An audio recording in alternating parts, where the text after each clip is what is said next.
Hello, hello, hello. I'm Isaac, and I'm the mayor of this soon-to-be doomed town. And I'm Claire, and I ate 100 strawberries. And this is Make Make that That game! Game, Where we pitch the latest the new video greatest game ideas. that have very low chances of getting made. We're just the idea people here. That's us.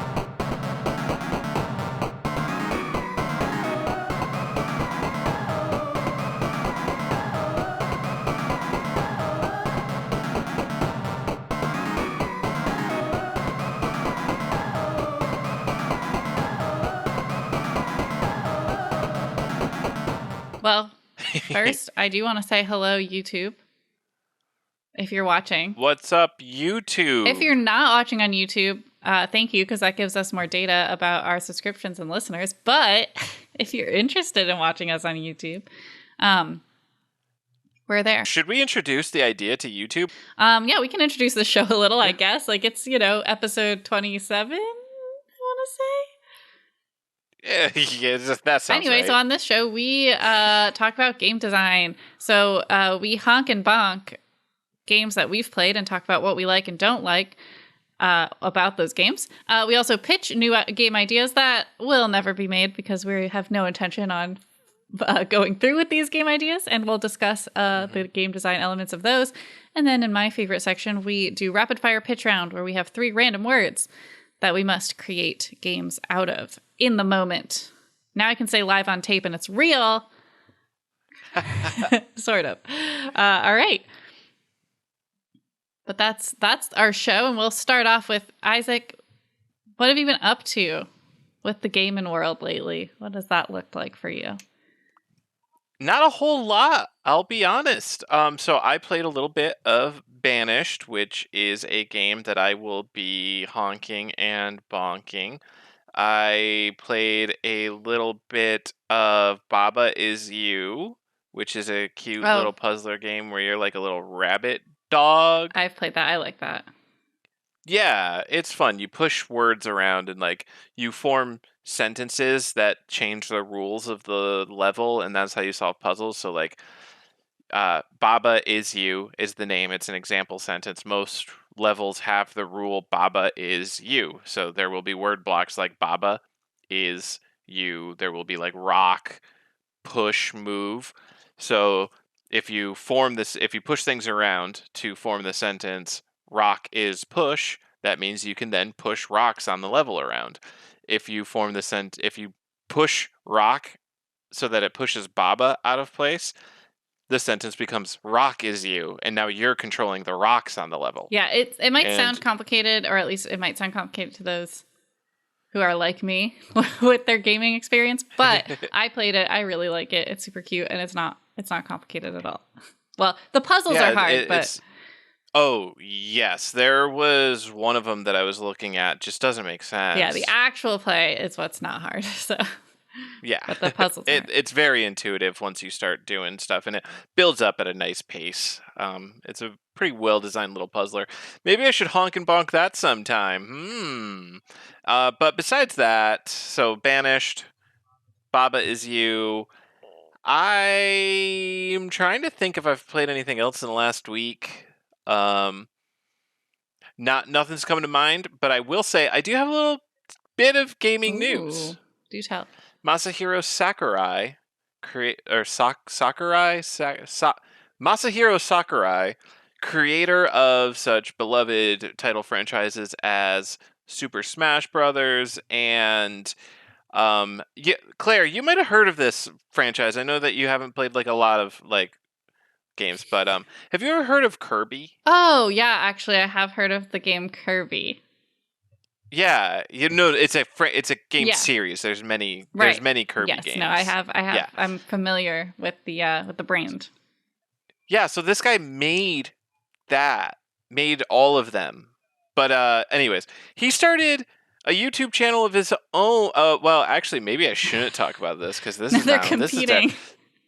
It's a competing YouTube channel because it is game design oriented. He puts his thoughts about game design on these YouTube videos. He just started it up last week. We're out of a Yeah, job. no, No. that sounds actually illegal. No. I have not. Yes, very illegal. I have not watched any of the videos yet, but just figured I'd break the news, and next week I will watch all of his videos. Yeah. And then pretend like his ideas are my ideas for No, this no. We love podcast. ideas. We appreciate ideas. We don't steal ideas here. If you want though, give the link to me and I'll put the link in our show notes because like I said, we're just joking. We do support all creators. And Yeah. I'd actually like to watch it too. So Yes. Yeah. Oh no. I hope that there's an episode that just breaks down Kirby. But besides that, I just found out literally 5 minutes ago that there is going to be a Minecraft real-time strategy game. And even though I haven't played Minecraft in a long time, for some reason, Minecraft real-time strategy game blows my now, mind. what would that? Gonna play it. What would that mean? Because so I know Minecraft. Let me just tell you what I think Minecraft is right now. I've actually never played. I've watched people play, but I've never played.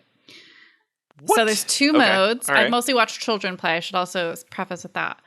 So there's Yes. two modes. One mode is where you mostly just like build stuff and you have to collect resources to like do the buildings. Like you need wood to make floors that are made of wood, etc. Yes. Then the other mode is like you have battle opportunities. So you can like make weapons and like fight people. I don't know why you're fighting people. I don't know what the point is. I also know that you can like light people's houses on fire because you told me a story about that. I lit my own house on fire. Right. So on accident. that's what I know about Minecraft. So how would this game be different? / what did I get wrong? So I mean, you're mostly Okay, correct. Good. So the key difference there is real time strategy. So Minecraft is a first person. Maybe it has a third person camera mode, but anyways, you're controlling one character and you're Minecrafting as that character, whereas a real-time strategy game is going to be a lot more like the most of the other games that I play. So like Age of Empires, where it's a zoomed out view, you are building now none of this might apply to the Minecraft real-time strategy game because all I saw was a headline that said Minecraft real-time strategy game announced at Gamescom 2022, which was I think last week or earlier this week. But so a real-time strategy, zoom out, build bases, collect resources, build workers and soldiers, and then command vast armies and send them against each other. So that's I guess the key difference is the scope of what you're controlling. Yeah, it'll be interesting to see what it's like. Yeah, and I'm really curious on if it's going to be like the normal Minecraft style, like in most real-time strategy games there's like a gold mine and you send your workers to the gold mine and then they start mining and bring it back to your base. But I wonder if they you actually collect blocks. I wonder if the world is going to be voxel based like the rest of Minecraft is. So like Minecraft is made of all these cubes. You can pick up a cube, like mine a cube, it goes into your inventory. Now you can place that cube anywhere in the world.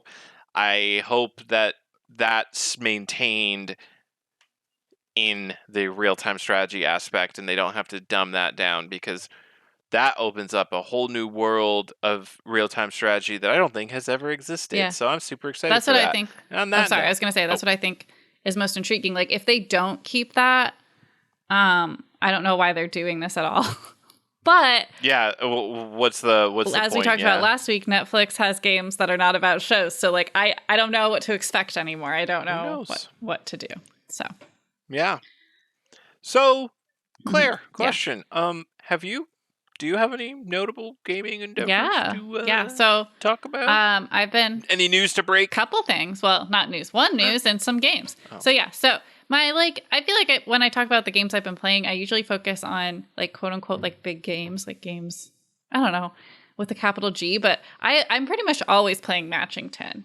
And there's an episode where I talk, but it's a match 3 mobile game. And I'm playing that a lot, and I'm always kind of playing that. And so I just wanted to point that out. Like, Yep. usually playing Matchington, and yeah, that's continued to be fun. I usually play Ring Fit. I talked about Ring Fit on an episode. I was on vacation and then I was traveling for work, so I hadn't been doing Ring Fit, and I will say my legs were actually quite sore after I got back to it. So, Wow. yeah, so they made a leg day world basically. It's like an entire world of leg. Yeah. You can't skip leg day. It's you can't skip vital. you can't skip any day. So actually, the world is the 4 pillars of like exercise, I guess, and I just did leg day route basically. Okay. And so I'm assuming the next few are like arms, core, and maybe cardio. I don't know what the last one's going to be. Oh, it might be yoga, actually, because that's the other type of exercise they have. There's yoga in Ring Fit? Yeah, you hold a pose, and then it gives you points for that. So, yeah. You can also use it to restore your health, which I think is kind of fun. Like, you can do a yoga pose to get, like, hearts back. It's kind of cool. Anyway, so I've been doing that. But I also have tried a couple games. So I went back to Animal Crossing literally just last night. And as it was loading, I'm like, why am I doing this? I don't want to play this game. But I did get a cute little outfit, and I am going to design a hospital. So in Happy Home Academy. Wait, so the game was loading and you were I was like, why did I do the this? realization, you were like, this is actually not. I was like, what am I here for, cleaning? Where like, I don't want to do this. But then I got into it and I was like, okay, like I do want to like at least go play the room design one. And I visited Freckles and their room is just so bad that like I really want to earn that next step of being able to decorate my villagers' rooms. So I was playing Animal Crossing. Oh. Yeah. Yep. Yeah. And then I also tried with Isaac 2 Kirby games. She didn't even bring up. As if I don't know Kirby. He's right here. So rude. I was doing a bit. I was doing jokes. I know. I'm doing a bit too. I'm also doing a bit. I can bit. So we played Kirby's Dream Buffet, which we've talked about being excited about. We got it. We played it, which is a party racing game. And then we also... I won. You did. You won every single... Well, the computer won the first time, right? No, we don't talk about that. Cut that. Cut. Marking. But then he won every other... Cut. There we go. He won every other time. And then we also played Kirby Dream Allies. Star Allies. Kirby Star Allies. Yes. Which I will talk about later, so I'm not going to talk too much into that. Because I want to save it for a honky bonk. So then... Speaking of... I thought that was it was going to be, and then I realized I have one news. So one of our fave publishers, Graffiti Games... Yes. Who have released such titles as Turnip Boy Commits Tax Evasion, as well as Lila's Sky Arc, 2 games we know and love on this pod. Although, Isaac, you haven't played Lila at all yet. No, I was waiting for you to beat it. You want me to beat it first? I didn't know that. All right, I'll get back on that. I'm really close. I'm in like the last section, and I just stopped, as is my... That's just how I roll. That's your modus operandi. It is. Yeah, I realize I have Wander Song, I have Lila, I have a game called Ori. I think those are the top 3 that I have, just like gathering dust in like the Switch. Anyway, so the news is that they have a new game called Restless Soul, which is coming out on September 1st. It is now available in the Nintendo store to pre-order, and I will definitely be playing it. It's really cute. You play as a ghost it looks cute. I don't know if the actual game is cute, but you play as a ghost who is trying to like get back to the living, I think. And it looks like it has some snarky dialogue, some like Link's Awakening style combat. It looks fun. So I'm excited. That's my news. Good. Now we can move on to honks and bonks. Isaac, do you have anything you want to honk and or bonk today? Yeah, I'm going to honk and bonk Banished by Shining Rock Software LLC. It is... So I wrote my honks and bonks down, but I did not... So the way I set my notes, I have a small description of the game before I go into my list of honks and bonks. I did not change the description, so I was about to read the description for Valheim, which I honked and bonked last time. You take more notes than I do. And for the YouTubers, honks are good. bonks are I really bad. like the So idea when that we there's people, and maybe there are. If you're one, if you're somebody who just found us on YouTube and did not listen to any other previous episode, leave a comment below. yeah. Yeah, tell us about it. Um all right, so Banished is not a Viking game. So you are basically you let's see how to describe it since I didn't write it down. It is a city builder / colony management game. You start with 5 families, a storage barn, and some scarce resources in the middle of a wild land. And so you have to build a little self sustaining base and grow your colony. I don't like to call it colony, but I guess that's what it is inherently. But yeah, you grow, you expand, your families get interspersed with each other, have children, you gain more and more people, you have more supply requirements, and sometimes a tornado rips through your town and destroys everything, and there's nothing you can do about it. Anyways, Wow. um, so one thing I noticed as I was playing it is I have played a lot of other games of this genre that I think have advanced the genre a little better. So this isn't a new genre by any means, but I feel like Banished, when it first came out in 2015, was really big news. I think it did. I remember people talking about it a whole lot, and not a lot of people were talking about like the city builder like genre at this point. And I don't know if all the other games that I've played are just after that point and were able to learn lessons from Banished or what, but I found myself just playing things and just being annoyed by a lot of like missing features. Mm-hmm. Not necessarily missing, but like compared to other games of this genre that I've played. So I have mostly bonks in this one, but that does not mean by no means is this like a terrible game. Do not play. I definitely see appeal in it. The number one honk, I guess, that I will give it is it's a slimmed down, kind of easy to understand version of a game in this genre. So because it's missing so many things, it's pretty easy to grasp and like jump into. Like I could probably give Claire Banished tonight and she'd at least be able to get it working, like the basic gameplay working in half the time it would take her for I'm trying to think of it, like Songs of Six or Rise to Ruins, even, which are other games in the genre, which I will probably talk about at some point in the future because this is my genre. If you this is your first episode here, this is I love city builders. Anyways, simplified down to base elements, easy to jump into once like things click. Second thing, the family, this is part of it being like simple and easy to get into. Family dynamic is super easy. If you have an open house, if there are 2 people of age, they will move in together and then shortly they'll have a kid. Whereas a lot of other games have, I'm going to go in my first bonk,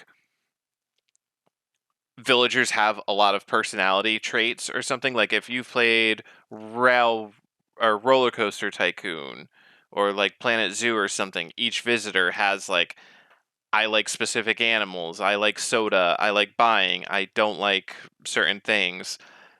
Usually these kinds of games will have personality for your little AI blobs.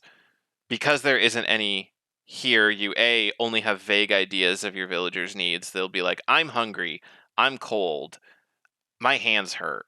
And then you're like, okay, I know exactly what that means.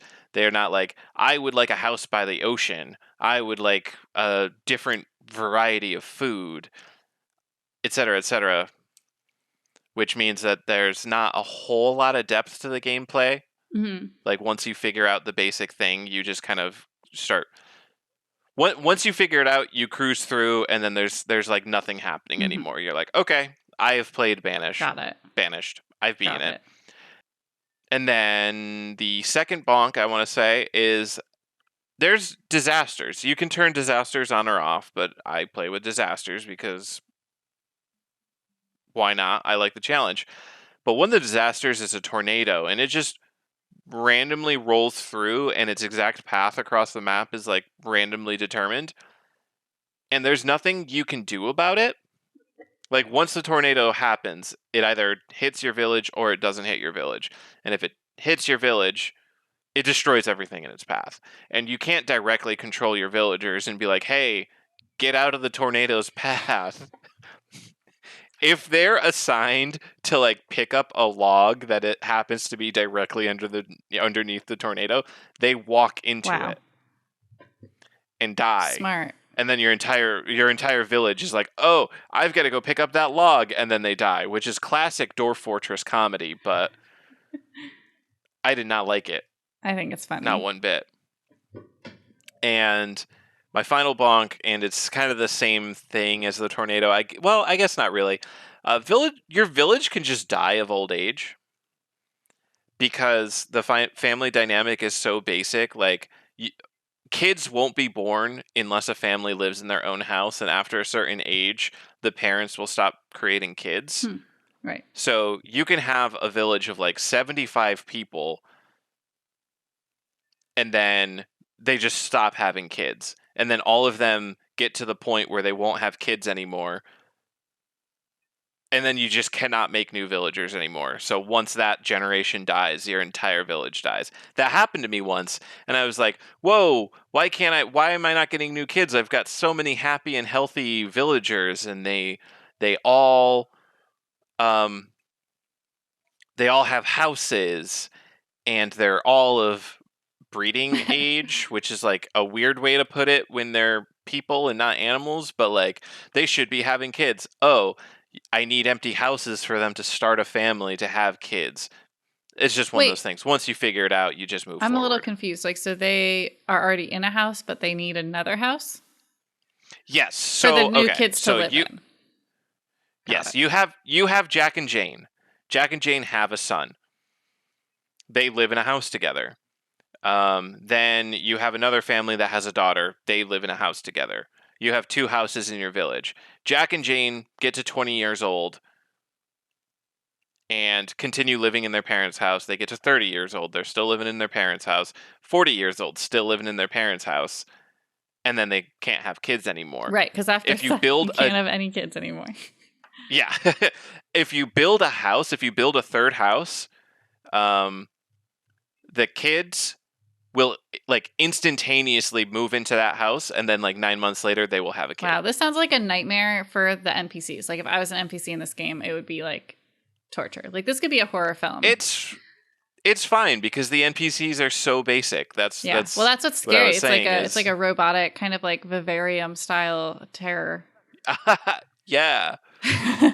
Yeah, so like without the personality, I don't have any attachment to any of these characters. So like a lot of the times when I'm playing these games, like you saw me playing Catizens. When I Yes. showed you Catizens, we formed bonds to these random AI NPC like cats because one of them would be like, I hate Oh my socializing, gosh. and if they were within three like tiles, which were pretty big, of any other cat, they You'd be would like, get a mood no, hit. absolutely not. Yeah, no, we took those cats into our hearts, even though we only played like I watched you play it for like what 30 minutes, and that's like I think If I think even. about that antisocial cat so much. Yeah, and so like you get these bonds with these villagers, and it makes it a lot more fun. Whereas like in Banished, I never formed any bonds. I never learned any names because no one had anything unique going about them. It was just like, oh, okay. I would scan through the houses, see that I had some 15-year-olds, and that's I think what age they can start having kids. So another weird part about it is, and this isn't a honk or a bonk, this is just like a quirk of the system. Normally, when a kid turns 10, I think, they are considered an adult and they can get a job inside of your village. If you build a school, it changes the age that they're considered an adult. Um, Okay. which was a very curious thing. So like, I think it's 10. I want to say it was 10 because I remember having a house that had two 10-year-olds living So in wait, it you're an adult when you're 10? in this game. But if you build a school when they're 10, they switch to a student, and then I don't know what age they then become adults and can work and own their own house. And The Sims does that too, where if you have the university expansion pack, this is Sims 2, but I think because Sims 4, you just automatically have young adult as a category. But it used to be in Sims 2 that you just went from teen to adult, unless you had the university expansion pack, and then you unlocked young adult, but you could only be a young adult if you went to college. Oh. You couldn't be a young adult if you didn't go to college. Thing. So to me, like, it kind of makes sense. But what doesn't make sense is being 10. Yeah, Are you kidding me? I guess I'd have to double check. That's so creepy. I'd have to double check to see if that's the actual age That's so creepy. It's happening at. But yeah, it's little things like that. So Banished, it's a fine game. It could be your first foray into city building to see if you like it, and if you play it and you're like, man, I sure wish my villagers had personalities I could latch on to, then I have a list of games. Email us. I'll give you a whole list of games. Make that game podcast at gmail.com. And don't think too much about the implications of the world that it builds. Anyways, Claire, do you have honks and or bonks for a game that you'd like to describe to me? Yeah, so I'm going to describe Kirby's Dream Buffet. It just came out. It's fresh off the press. It came out. I played that one. You did, yeah. So Isaac and I played together into like 2-player mode. Yep, that's what that's called. Yeah. And then I also played a little bit on my own. They do offer, so just to describe, so it's a racing game. The concept is you are a little Kirby. If you play with other people, you're different colors of Kirby, which is like they're different characters. Yellow is Kirby. Yeah, so I need to like get a little bit more up on my Kirby lore, obviously, but they're all different styles of the creature that is Kirby. But there's also some like random Waddle Dees in there, which we don't really understand why they're there, but it's great. And you race. Oh, yeah. They're just there. They never win. I don't know what. I don't know. They just start the level and then are done. And you can't play as them. I mean, I guess I don't think you can have more than 4 players. It doesn't seem like it. So like, I don't think you could be like, oh, now I'm playing as a Waddle Dee. Anyway, so you race in a dessert-themed course, and your goal is to eat as many strawberries as you can, and whoever has eaten the most strawberries by the end of the course wins. Okay. That's the game. So pretty straightforward. Sounds fun. Sounds like I could win that one easily. You did win that one easily. Thank you for I'm reminding me. I'm a strawberry master. Yes. Yeah, thanks. Thanks for that reminder of how much you are better at me at this game immediately. But yeah, so the honks. I really like the collectibles in this game, which surprised me. I was going to say super cute, but like it's Kirby. So obviously it's going to be cute. I don't know. Like I feel like I can't say that as a honk. No, there's never been an ugly Kirby game. I feel like we could probably find one. Well, there was that Kirby Boy game that I linked you that one time. He had like the like strand of hair. I don't remember that. I don't know if I clicked on that. If you sent it, I'll have to look. All right. Anyway, back to Kirby. This Kirby. So I really like the collectibles, which is weird for a racing game. But when you race, you get little outfits. Like right now, I have a little whipped cream hat. And I think that's really fun. And you can also get different colors, which I think is weird because Kirby is a very specific color of pink. And I don't like changing it up. But hey. Mm-hmm. Yeah. That's your thing. That's your thing. Because it changes the character. It's not Kirby if it's not You can pink. also collect cookies. And Isaac, I don't think you knew this, but when the cookies that you collect from like winning things and getting achievements, you can decorate a cake with on the main screen. So you can like put the cookies on a cake, like in whatever order you want. Okay. Yeah. So like that's... Does that do It's just cute anything? and fun. It's just cute and fun. Okay. I like it. And then you can win new musical tracks. And when you win those, they look like a little record cookie. Like it's like a circle with like chocolate icing and a little star. Oh, wow. Yeah. So that's pretty good. And I always like a good collectible because that helps motivate me to play the game. That's why they're there. So they better work. It's also hard, which is a honk. Like, this game is tough, I think. I don't know. I don't think it's super easy.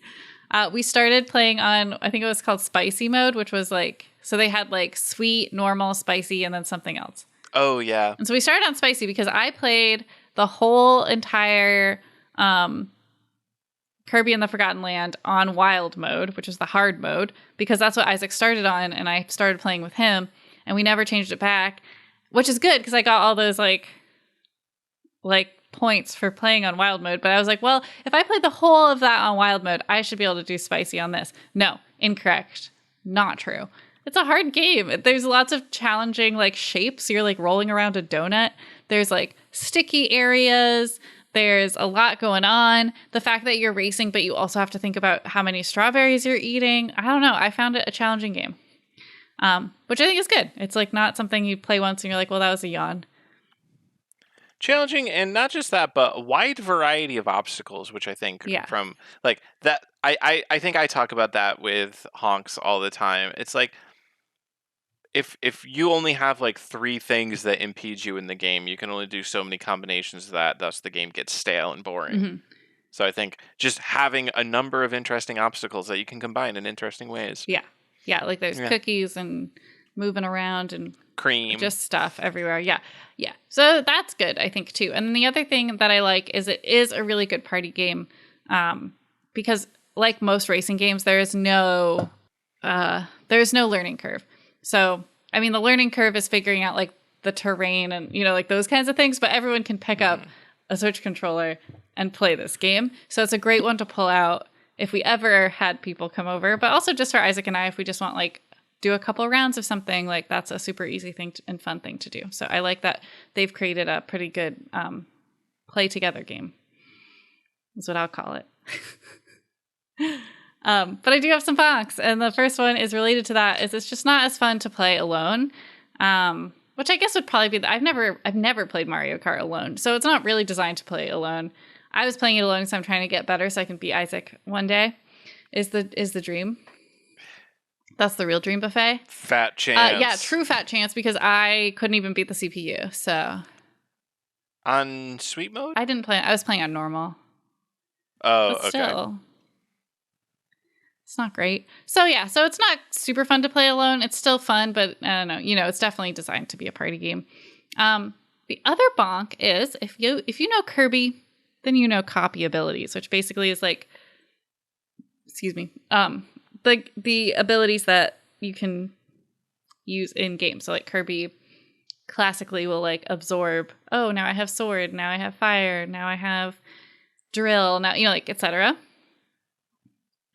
Sword Kirby being on Claire's shoulder Kirby right now. For those on YouTube, you see that, but for those listening, oh yeah, I do. I have. I'm describing Kirby. It to you.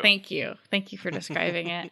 Yeah, so those are really fun. Those are like a big part of Kirby games, and I feel like this does not really have a lot of those, and the ones they have are not great. Like they have a fire burst that's pretty good. They have jelly, which is where you just kind of like turn into jelly. And I honestly don't know the benefit of that yet. I haven't really figured that out. You go a little faster. I don't know. And then they have, there is like a carrot drill that you can only use during some of the levels, but that exists. But like, yeah, I just feel like the copy ability is what makes Kirby kind of unique to other games. Yeah. And it's not really as present as I would expect in a Kirby game. And even without copy, like the original Kirby game, Kirby's Dream Land, one of my first video games, that had the inhale and shootout ability, which this game completely, there's no concept. I think almost every Kirby game I've played, well, I've only played 2 others, but they both had the inhale thing. And like, that would actually be kind of fun for this. Like if you could like eat a cookie and then spit it at someone, like that's kind of fun to play. But part of it is because you're rolling. I forgot to mention that, like, you're not in a cart. Like, Kirby is the cart. Kirby is rolling like a little marble.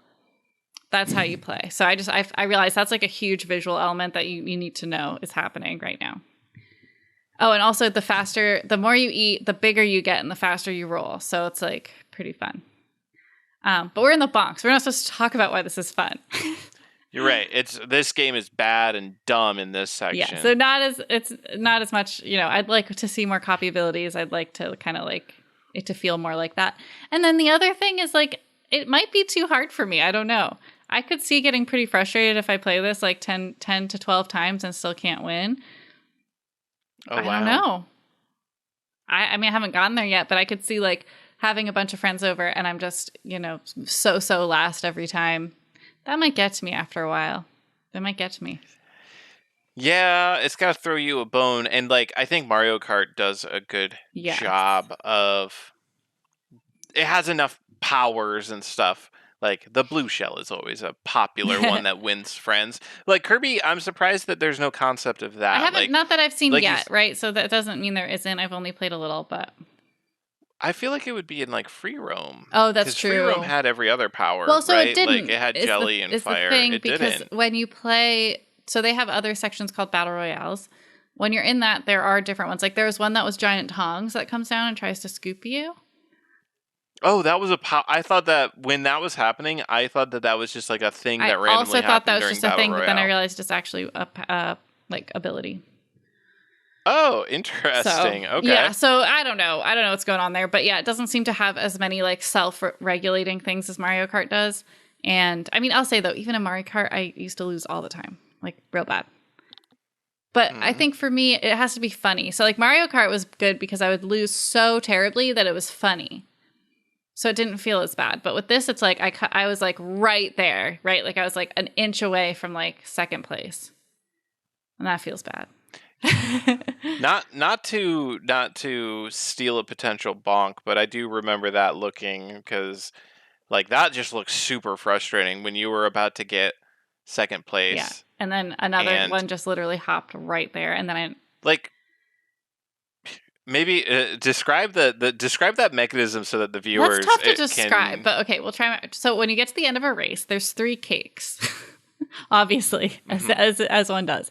There's one in the very front of the race. So you're like driving down, the very right in front of you is a really big cake that says 50, and that has 50 strawberries.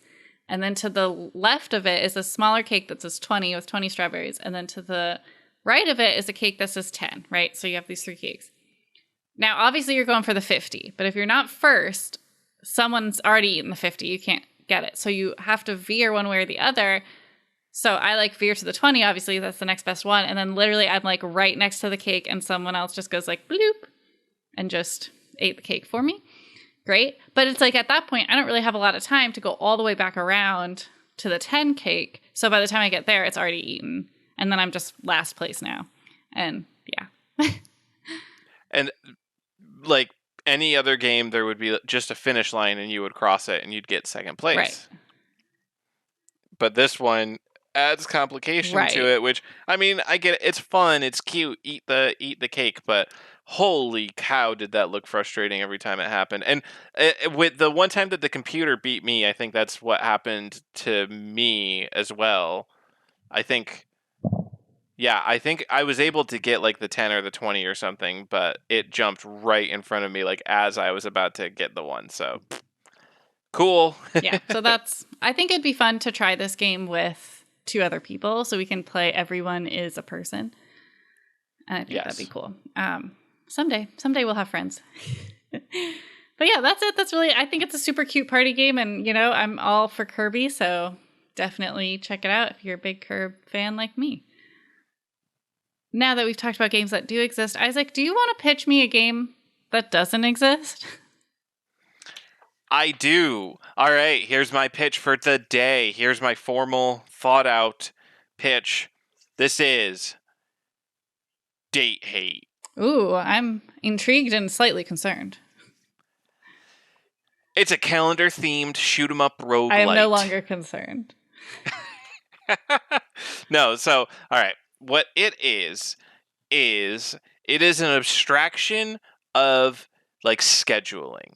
So this could be, although I'm not technically designing it as such, this could sort of be one of those motivation apps, those gamified, like stick to a routine, like accomplish your goals, gamified scheduling kind of thing, like a planner app. But what the gameplay is you have like each level is a year. Mhm. So you have a yearly goal, which is represented by gameplay terms like either points or some other resource within the game. So I figure that you'd have like multiple kinds of currency or just like multiple kinds of points that doing different things will get you. Mhm.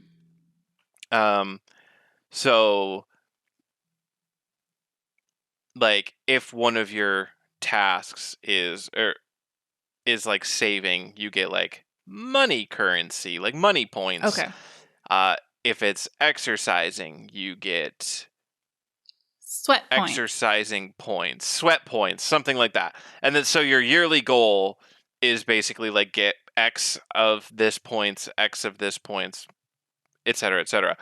And the way that you get your yearly goal is each month you plan out a month and you fill the month with as many things Uh-huh. as you can fit in. But then once you've done that, you then play the month as like a shoot 'em up kind of game. So enemies spawn at the top. So each task in your schedule represents a specific like encounter that you then have to fight, like in the order that you scheduled it. Okay. So you say, okay, I have a work meeting on Monday that I need to attend, or something like work something. And so it'll spawn certain kinds of enemies that will behave in a certain way in like a certain pattern Mhm. that you destroy, you gain work points for, whatever, hard work, effort points. And then for Tuesday, you have date night. So like food and like romance themed enemies are coming down and you destroy them and you get points for them. And then at the end of the month, depending on like which things you actually beat and which events you did, you get a certain amount of resources, you compare it to your yearly goal, and then you plan the next month. And by the end of the year, you do 12 of these levels overall. You have to have met all of your different goals. Cool. I hope that this made, because I started feeling like the Always Sunny Yeah. meme where I'm like trying to explain the conspiracy theory like on the wall behind me. I realized that I was probably losing the plot a little bit despite my great notes Right. here. A little bit. But A little like, bit. do, okay, but do you get like the core concept? Like you get to build. See here, let me describe this completely taking away the veneer of the Calendar. theme Yeah. here. So you get to plan the level that you get to build the level that you're going to play.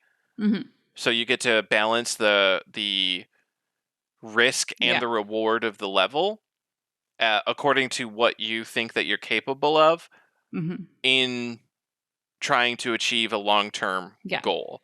So it's really about the risk reward stuff. Like you as a player go, okay, I can handle like this work meeting. Like, sorry, I didn't explain one aspect of this. Each schedule thing, like each month, you'll have a semi-random list of things that you can add to the Yeah. I kind schedule. of guessed that would be the case. Yeah. Okay. Yeah, so you have a semi-random list of things that you can add to the schedule, and then you choose what you actually want to put into your planner. And you can completely ignore some things, and that has consequences of you won't get the points towards your year goal or whatever. And some things might be harder, some things might be easier. If you do December as a completely easy month, then you might not get the resources that you need by the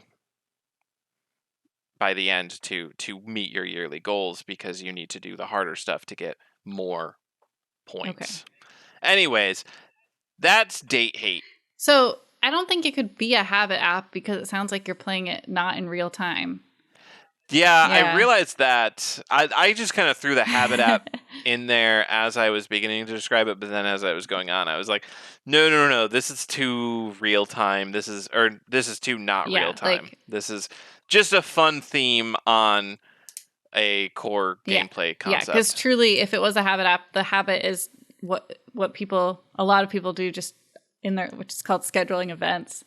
That's all it is. But if you're playing it like a game, then it's different. It's funny. It's an interesting concept. I don't know how it would play out, honestly. I think I need to see like a test or like a. Well, so here I'll put it this way.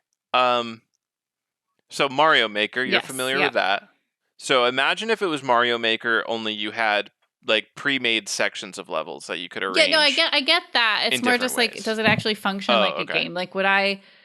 Because if I can set up my own levels, like, what's the point of me making it hard? Well, because then you get more rewards. Okay. And you need a certain amount of rewards to actually beat. So the yearly goals I would consider would be like extremely like lofty. So would they like, you can't pick so your own? Would they be assigned to you? Okay. Yes. The so yearly I feel like that's goals an important are part of the game design because okay. Because most people would set their own yearly goal, right? Like that's part of living. And that's true. This is another reason why it wouldn't be a good habit app. That's true. Yeah. So if the game is setting your own goals and you're just choosing when you accomplish certain parts of those goals, I think that makes a lot more sense. Yeah. Mm-hmm. Cool. All right. Yay. So, you got anything for me? You got anything for this guy? I do have stuff for you. Oh. I do. That rhymes. I'm singing in time. Okay. Wow, that almost went into the Donkey Kong rap. All right. So my working title... Bonus episode. Yes, bonus episode will be us creating a Donkey Kong rap. Or, well, just reciting it. Reciting it and then writing our own. All right. You really want to write? I want to write one. Fine. All right. Allowed. Good. All right. So the working title of my game is called Growlin'. So it's like growling, but with an N apostrophe, growlin'. Yeah. Okay. And so I know where this is going, I think. Maybe not. So I didn't write a lot of notes for this. I was hoping it would all just kind of come to me in an inspiration as I talked. We'll see. But I wrote, you play as a growler, a.k.a. the big jug of beer. You play You're a growler, yes. And you growl, like you have like a mouth and like features of growl, like you growl, like you're growling. That's why it's called growlin'. Good. And you live in the brewery and you have to get as much, you have to fill up. You have to growl all the beer. You have to growl all the beer. That's I don't know. So I'm considering, based on what you just said, I'm considering this a vibe check. Okay, yeah. For the new listeners, that's when one of us comes with a vague idea of a game, a vibe of a game, and then we kind of work through some mechanics together. So, all right, here's what I'm thinking. Kirby Dream Buffet, you play as Kirby as a marble. You roll around and you collect food. I'm thinking Growlin' is like that without the party game. So the growler rolls around, but because it's like lopsided and misshapen, you can't just roll around like perfectly. You have to. I always have a like. If I was to say like my gaming wheelhouse, I love a game where the physics are funny, like where they work, like it's like hard to do the thing you're supposed to do, which I guess also is frustrating, but I also find it just so delightful. And this is exactly what this is. You have an awkward shape that you have to roll around, and the beer that you fill yourself up with is like leftover beer from the patrons of the bar. So you basically make this like disgusting like jungle juice concoction. So, okay, I want to finish here, yeah. Oh, well, that's pretty much it. So like so it's like after hours, the bar staff does not clean up, and then you just fill yourself up. Well, so I'm going to take some of that, but like, this is my game. Okay. I guess my part is like, well, I thought of this because I just came from one of my favorite local breweries. Like, they clean up. They're not going to make gross beer. This is good beer. I like good beer. This is a craft brewery. Obviously, this is not that brewery. No, but like, you get a growler of good beer. I've never heard of people who have growlers who get like, can I have this growler of Miller Lite, please? Like, that's just not it. So I think maybe it's like you're picking up I like the idea of it being like Kirby, and maybe your route is like through the brewery itself, and you're just picking up like there's like little hops or like little like malts, little beer ingredients, and you have to get them, and you have to get a certain amount before you reach the end of the brewery to like move on to the next level. So I mean, it's a quick and easy game. I also really want the face on the thing. Okay, so it's more like just an obstacle course than like my idea would have been all about like you would have a goal, like fill yourself up, collect a certain amount of stuff. No, that would be the goal. Would be to collect a certain amount of like the hops and the malt and the stuff like that, and also cross the finish line. Oh, okay. Or it could be timed. Okay. Yeah, it could be timed. Yeah, that's what I was kind of thinking. And then the more that you collect, the better points you have, so you finish the level with a better score. Yeah, I think time makes sense if it's... But it's score versus time. Yeah, I think it's time makes sense if it's single player, so... Yeah. Yeah, no, I like that. Yeah, the only thing I really wanted to change was the theming. Is like, I didn't like those, like, it's after hours and the bar is a mess and we're making this disgusting juice. And I'm like, no, the bar is beautiful. Fine. It's going to be a beautiful hipster brewery, and that's what it is. All right. Beautiful hipster brewery. So I don't know. What do you think? Is that growling, or do we still have some steps we need to take here? I don't. We might still have some steps, but I'm tired, so I don't think. If I come up with, listeners, if you come up with any ideas for growling, please let us know.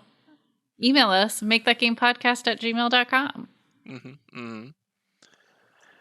All right. Well, with the games pitched, it's time to pitch more games with less control. Who could have guessed? Who could know? Well, it's the rapid fire round. It's the rapid fire. I feel like we need rapid fire round music, like pew pew pew. Rapid fire round. Okay, I'll work on that. Since I do. Have we mentioned on the podcast yet, or do we just mention off? I think podcast we only mentioned off podcast. We've never mentioned that. Go for it. I did the music. Yeah, Isaac did it. I'm the music man. He did man. the beep boops for us, and we are so proud. So thank you, Isaac, for composing our wonderful intro and outro.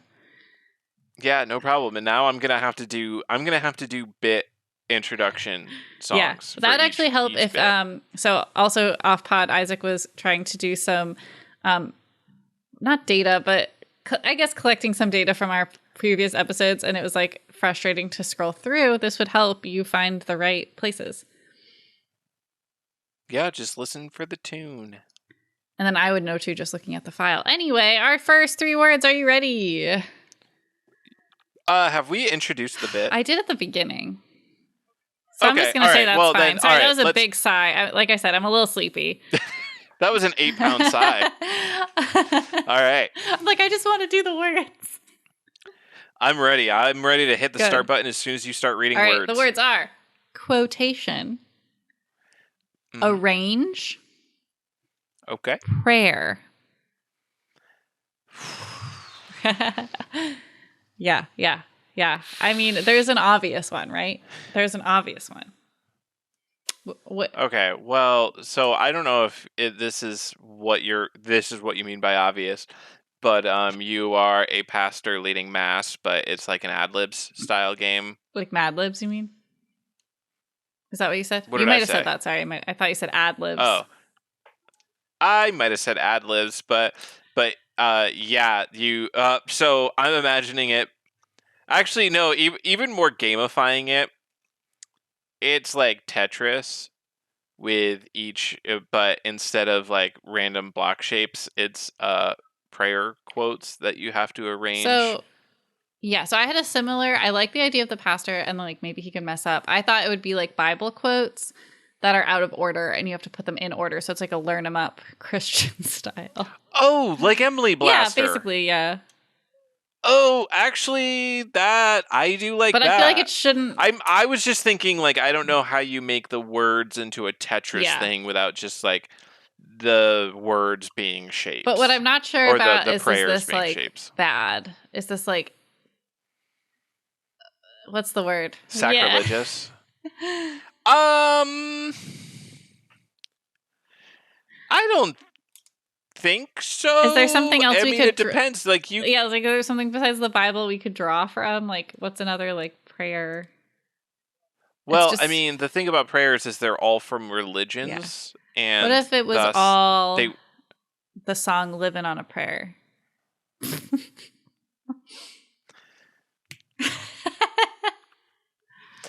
Okay, but at this point we've just made Emily Blaster, but instead of an Emily Dickinson poem, it's "Living on a Prayer."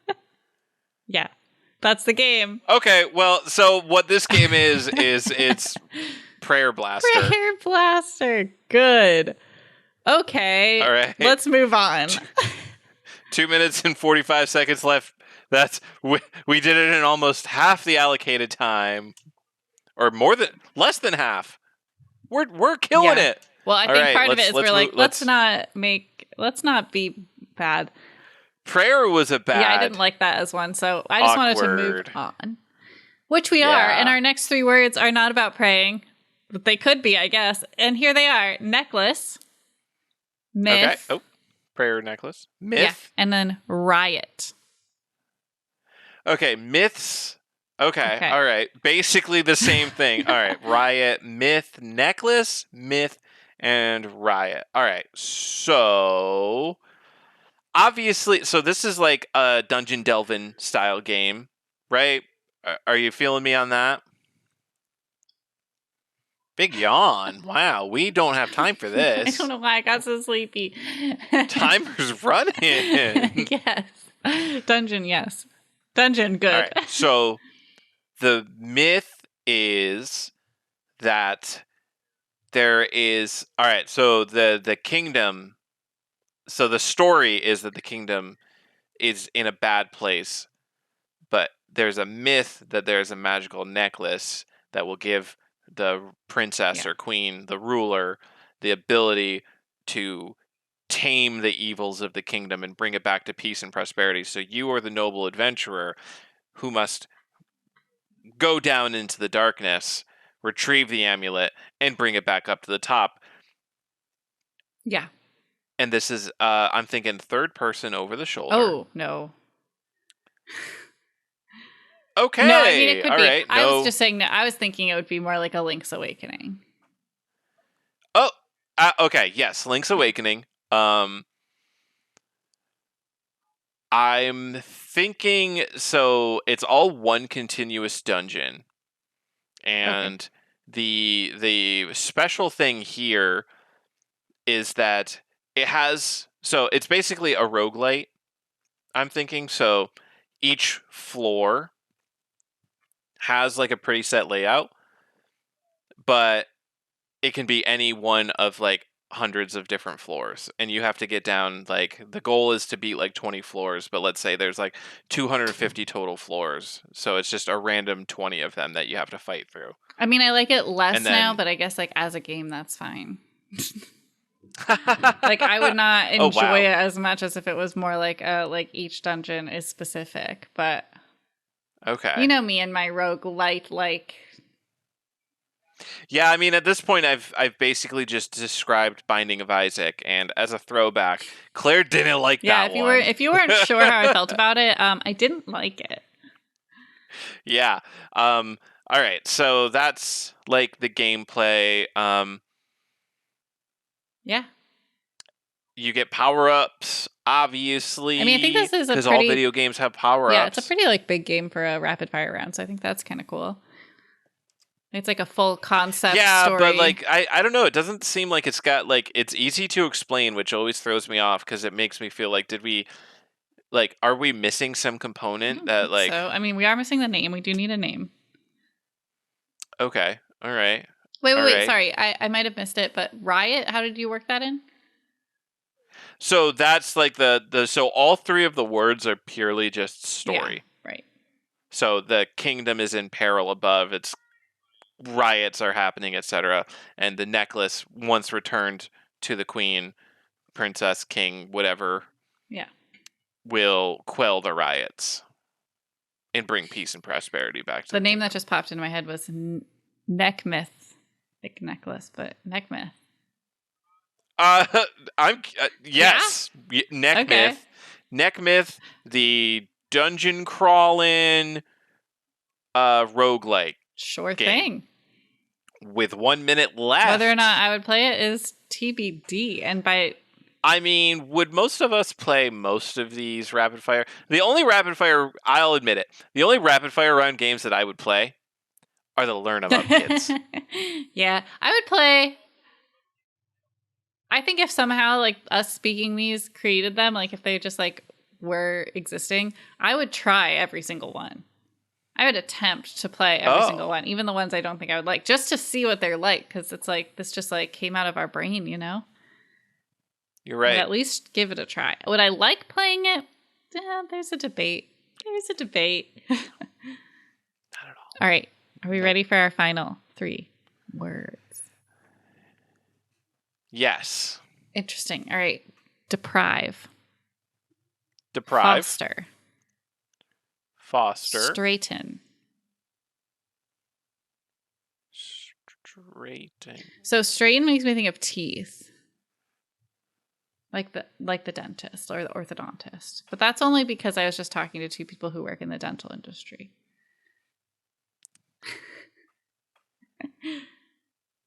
Isaac's face, so for those of you listening, Isaac is making a face that's like he does not want this to be about orthodonture, so we'll just take that off the table. We'll just take it away. I mean, I can't think of anything else that it would be. I was thinking of ropes. You could straighten like straighten up, like clean up. Yeah, so like when I think of foster and deprive, I was thinking like depriving your enemy from getting something and fostering your own. Which with straighten makes me think tug of war. Oh, okay. I kind of like that. Which is not I don't know if it quite hits the foster and deprive part. No, not really. But like if we take the concept of tug of war and we abstract it out. Oh, go ahead. Because I was thinking like maybe the foster and deprive, like you said, the gift of foster.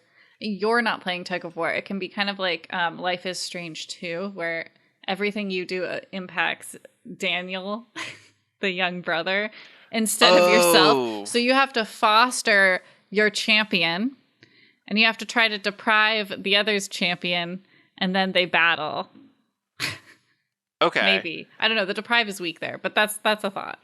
Maybe it's just all about the choices. Like, so it's like you can play your own style, and there's a variety of styles. So like you could be like one of the things that you could do is deprive your champion of something and hope that gives you like an advantage for the upcoming battle.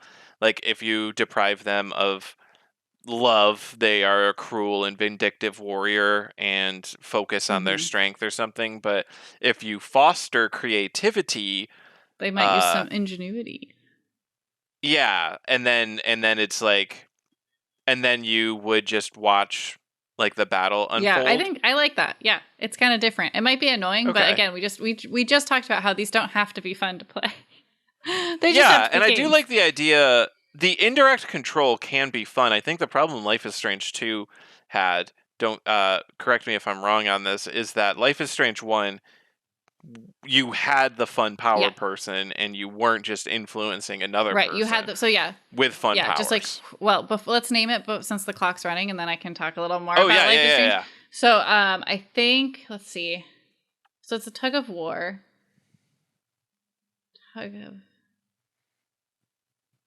Tug of wills. No, I'm not. Tugging on my heartstring. Let's not do that. Tug. How about just like what's like a word like like foster, like what's a word that means like influencing people, like influence? Yeah, a good influence. Good. You're a good influence, the game. I don't know.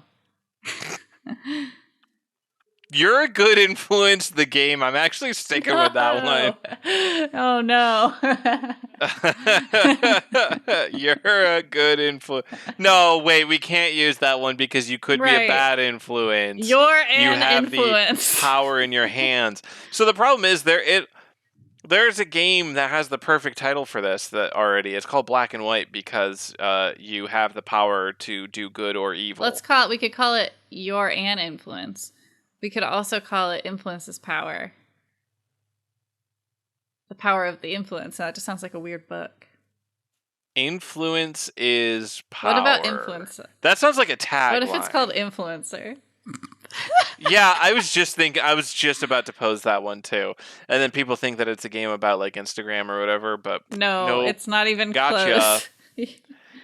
All right, so with 20 seconds left, I'm going to say that we got it. Influencer, the game where you influence tug of war champions. Influencer, a tug of war game. Actually, okay, I open up the clock again. We've only got 10 seconds left. Boom, influencer, colon, a tug of war game. Beautiful. That is our show, our very first video show. Woohoo! Wow. You know, if you like this show, if you want to interact with us more, you can, subscribe on YouTube if you're here on YouTube with us right now. You can also subscribe to whatever you listen to podcasts on. That helps a lot. If you want to leave us a review, you can do that on iTunes or Spotify, I think, are the two review platforms, but we would love that. I set up a Spotify poll that is connected to our last episode 26. So check that out. See if you can use it. I would love to see if that's even a cool thing. That's fun. So I think you click on the episode and it's in the episode description is the poll. You can vote in Spotify. Huzzah. If you want to find us on social media, you can do so at Make That Game Pod on TikTok, Instagram, Twitter, and now YouTube. You can also send us an email at makethatgamepodcast@gmail.com. And you can send us things to honk and bonk, games we should try, words we should make into games, ideas that you have for words we got that we didn't come up with, anything like that. We'd love to hear and see it. I think that covers it. We are going to be working towards a live stream of me playing Stray with motion sickness glasses. So if you're interested... We have to figure out how to get the PlayStation 4. Yeah, on the Twitch stream. On the OBS. Yeah. So if anyone wants to help us with that, give us an email. But we will be doing that on our Twitch, which I did create, which I believe is also Make That Game Pod, because I wanted to keep the only one that's podcast Gmail, so it's easy to remember.